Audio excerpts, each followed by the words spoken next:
ሄርሜላና አቡሽ እንግዲህ በድብቅ እንደሚገናኙ የተለያዩ ስፍራዎች ላይ አብሮ እንደነበሩ በፎቶ እንግዲህ መረጃ ተይዞባቸዋል። ይሄ ደግሞ የሆነው ሰሞኑን በተፈጠረው ነገር እንግዲህ ከጎንሽ ነኝ በማለት ራሱም በራሱ ቻናል እንግዲህ ቪዲዮ ለቆልን ነበር፣ ካያችሁት ማለት ነው።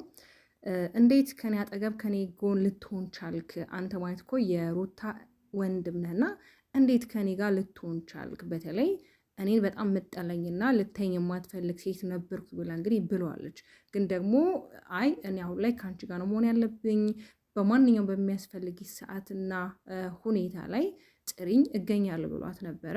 ከዛም በኋላ እንግዲህ ተገናኝተው ሻይ ቡና እንዳሉ የተለያዩ ቦታዎች እንግዲህ የተለያዩ ነገሮችን ሲያከናውኑ በፎቶ እንግዲህ መረጃ ይዞባቸው እዩ እንግዲህ ትላንትና በራሱ ቻናል ላይ ቪዲዮ እያየን ነበር እና በጣም እንግዲህ እየተፈጠሩ ያሉ ነገሮች የሚያደነጋግሩ ነገሮች ናቸው። በየቀኑ አዳዲስ ነገር ነው ይዘውልን የሚመጡት። በየቀኑ አዳዲስ በቃ ይሆናል አይደለ፣ ግራም ያጋባን ትዕይንቶችን ነው እያየን ያለነው እና እውነት እዩና ሄርሜላ ግንኙነት ኖሯቸው ነው እየተገናኙ ያሉት ወይስ ደግሞ እዩ ሄርሜላን ያጠመደበት ሁኔታ ምናልባት የሆነ ነገር ከሷ ፈልጎ ሊሆን ይችል ወይ ደግሞ ለእህቱ አስቦ ወይም ደግሞ በሆነ ሲስተም ሁለቱን ለማለየት እያደረገ ያለው ነገር ይሁን ትንሽ ግራ የሚያጋባ ነገር ነው የኔ ውዶች ማለት ነው። በነገራችሁ ላይ ሰላም አላልኳችሁም።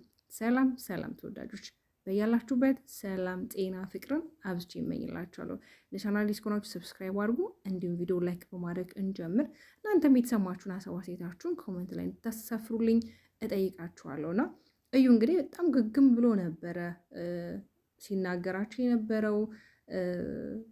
ማለት እሱን የደነቀው ነገር አብረው መሆናቸው ወይም ደግሞ ካፌ ላይ ማየቱ ምናምን ሲሆን በጣም አፍላፍ ገጥመው ፎቶ እንዳነሳቸውና ፎቶንም እንግዲህ ለሩታ እንደሚያሳያት በተለይ ለአብርሃም እንደሚነግረው እየነገረው እያስፈራራው ነበር። እና እኔ ምንም ልታስፈራረኝ አትችልም፣ የተለየ የተነሳሁት ነገር የለም፣ ግን አንተ ደግሞ እንዴት እንደዚህ ነገሮችን እየተከተልከኝ ስራዬ በለክ እንዴት ፎቶ ልታነሳኝ ቻልክ ብሎታል። እንግዲህ እውነት ለመናገር እዩ በጣም ረጋ ያለና የሆነ ዲሲፕሊን ያለው ልጅ ነው። በተለይ እንደምታውቁት ኖባ ነው ትንሽ አስቸጋሪ ባህሪ ያለው እና ከሰዎች ጋር ለመግባባት ለመረዳዳት ትንሽ ባህሪው ከበድ። በነገራችን ላይ እንደዚህ ቅልቅል የሚሉ ልጆች ውስጣቸው በጣም ባዶ በጣም ንጹህ ነው ይባላል። እና ያው የሰው ልጅ ደግሞ የሆነ ቃላትን ከተናገረ በኋላ እኔ እኮ ውስጤ ምንም አያውቅም ባዶ ነው ቢላችሁ መጀመሪያ ስላቆሰላችሁ ያንን ስሜቱን ላትረዱት ትችላችሁ። ከቀረባችሁት በኋላ ግን እንደዚህ አይነት ሰዎች ብዙ ጊዜ እኔ ስለገጠመኝ ነው እና ውስጣቸው መልካምና የዋህ ናቸው ለማለት ነው የኔ ውዶች።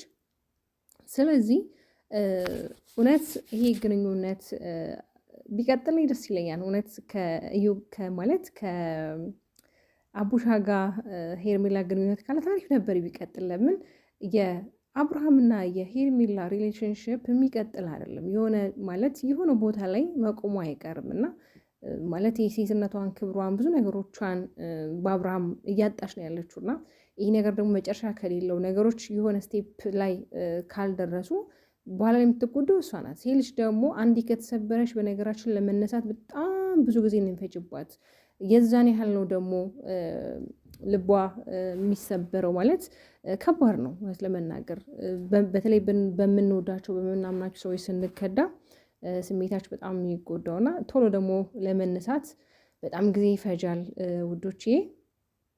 ግን ደግሞ እሷ ይሄን ህይወት ፈልገው እስከሆነ እያደረገች ያለችው ነገር ምንም እና ምንም ቢባል ለእሷ ደንታ አይሰጣትም። በነገራችን ላይ ያያችሁ ነው የተለያየ ነገሮችም እየተፈጠሩ አዳዲስ ነገሮች በየቀኑ ትዕይንቶችን እያየን ነው።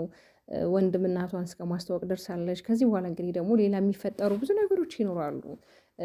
ማለት ለእነሱ ስራቸው ነው፣ ቢዝነስ ነው። በነገራችን ላይ ብዙ ጊዜ የማንረዳው ነገር ምን እንዳለ ታውቃላችሁ? በእንደዚህ አይነት ሞመንት እና በእንደዚህ አይነት ሁኔታ ካልመጡ ሶሻል ሚዲያው ላይ የማያቸው ሰው የለም፣ እይታ የለም። ስለዚህ አዳዲስ ነገር እየፈጠሩ እየመጡ ነው ያሉት እና አዳዲስ ነገር መጥተው ሲሰሩ ሲፈጥሩ ግን አንዱን አካል እየጎዱ ራሳቸውን እየጠቀሙ ባይሆን መልካም ነው። ለምን አንዳንዴ ሰዎችን እያስጠቆርን ራሳችንን ብቻ የምንጠቅም ከሆነ ማለት በእግዚአብሔር ዘንድም የሚወደድ ነገር አይደለም። ለራሳችንም ውስጣችን ያውቃል እኮ ያ ነገር ያንን ሰው እንደሚጎዳው ያንን ሰው እንደማይደርስ እኮ እናውቃለን። ግን ደግሞ ራሳችን ለመጥቀም ብለን ሰዎችን መጉዳት የለብንም። ምናልባት እንግዲህ ይሄን ነገሩ ታቂ ይሆን አታቂውን የሚለውን ነገር እንግዲህ እስኪ አብረን የምናይ ይሆናል። እውነት ግንኙነት እንዳላችሁ ሩታ የምታክ ከሆነ የሚፈጠረውን ነገር እንግዲህ መገመት ለእናንተ ቀላል ነውና እኔ አላውቅም ለምን እንደዚህ እየሆነ እንዳለ በዚህ አይነት መንገድ እየሄዱ በዚህ አይነት መንገድ እየተጓዙ እንደሆነ በጣም ነው ግራ የሚያጋባኝ ነው። እዩም እንግዲህ ከዚህ በፊት ታውቃላችሁ በጣም ብዙ ነገሮችን እነ አብርሽም ሩታም ላይፍ ላይ እንግዲህ በጣም የተለያዩ ነገሮችን ሲያከናውን የነበረ ልጅ ነው። አንዳንዴ ትክክል ነው፣ አንዳንዴ ደግሞ ስህተት ነው። በቃ ዛሬ የሆነ ቆንጆ ሆነ፣ በቃ ከነሱ ጎን ሆነ፣ ሰላም ሊፈጥር ነው ስትሉት ደግሞ ነገ ከነገ ወዲያ ደግሞ የሆነ ሌላ አዲስ ርዕስ ይመጣል እና በእርግጥ ያው እንዳልኳችሁ ነው። በእንደዚህ አይነት ነገር ካልተመጣ እዚህም ሚዲያው ላይ ሰዎች እይታ ማለት አያዩም። ሰውም እኮ በነገራችን ላይ እኔ አንዳንዴ እኛም ጋር ጥፋት አለ ማለት ይሄ መጥፎ ነገር የሚሰራውን እናበረታቷለን፣ ፑሽ እናደርጓለን፣ እናይለታለን። ጥሩ ነገር የሚሰራውን ደግሞ አናይለትም እና ከዛም አንጻር ይመስለኛል በቃ ሰዎች ምን ይፈልጋሉ፣ የሰዎች ሀሳባቸው ምንድን ነው፣ ይሄን ብናረግ ነው ለካ እነሱ ደስ የሚላቸው እያሉ እነሱ ቀን በቀን አዳዲስ ሀሳቦችን እየፈጠሩ እያቀናጁ ይመጣሉ። ዛሬውን በተለይ ምናልባት ይህን ቪዲዮ የምለቅላችሁ ነገር ሊሆን ይችላል። ዛሬ ከሄርሜላና ከማርታ ጋር አብርሽ እንግዲህ ሆኖ ጥሩ ጊዜ አሳልፈዋል። ያው ለእነሱ ጥሩ ጊዜ ነው፣ ግን ምንም ይሄ ቁም ነገር ያለው ሴንስ ያለው ቪዲዮ አልነበረም። የሆነ ምንም ስሜት አልሰጠኝም። በተለይ እኔ ኖርማል ነው ለእኔ የነበረው። ግን በዚህ አጋጣሚ ምናልባት አቤልና ማርቲ እንግዲህ ከተጣመሩ ምናልባት አይታወቅም፣ ለምን ሲጎራረሱ ነበረ፣ ሲያወሩ ነበር ምናምን ነገር እና እንግዲህ ታዲያ ለአብርሃም አከፍቶ መቼ ስለሱ ይቀራል እንዴ? ያ ሁል ጊዜ እንግዲህ በአብርሃም ህይወት ላይ አለ አቤል ማለት ነው። ስለዚህ እንደውም አቤል ከዚህ በኋላ በእጅክ ላትበላ ነው እያለው ነበረ ስታጎርሱ አይቶ ማለት ነው። እና እንግዲህ ወደፊት ደግሞ አንተም እሷን ሽኮልሌ እያልክ መምጣት አይቀርም። በነገራችን ላይ መብታችሁን የፈለጋችሁን ነገር ማድረግ የሰውን ስሜት የማይጎዳ ቢሆን መልካም ነው እንጂ መብታችሁን የፈለጋችሁን የማድረግ መብት አላችሁ። እኛ ግን ሩታ እህታችን በጣም ነው የምንወዳት፣ በጣም ነው የምናከብራት። እናንተ ራሳችሁ ለመጥቀም እያላችሁ እሷን አትጠቀሙባት። ያ ነው ትልቁ ፖይንት ማለት ነው። ለምን ብዙ ጊዜ ሩታ ካለች ቪዲዮችሁ በጣም ይታያል፣ ቫይራል ይወጣል።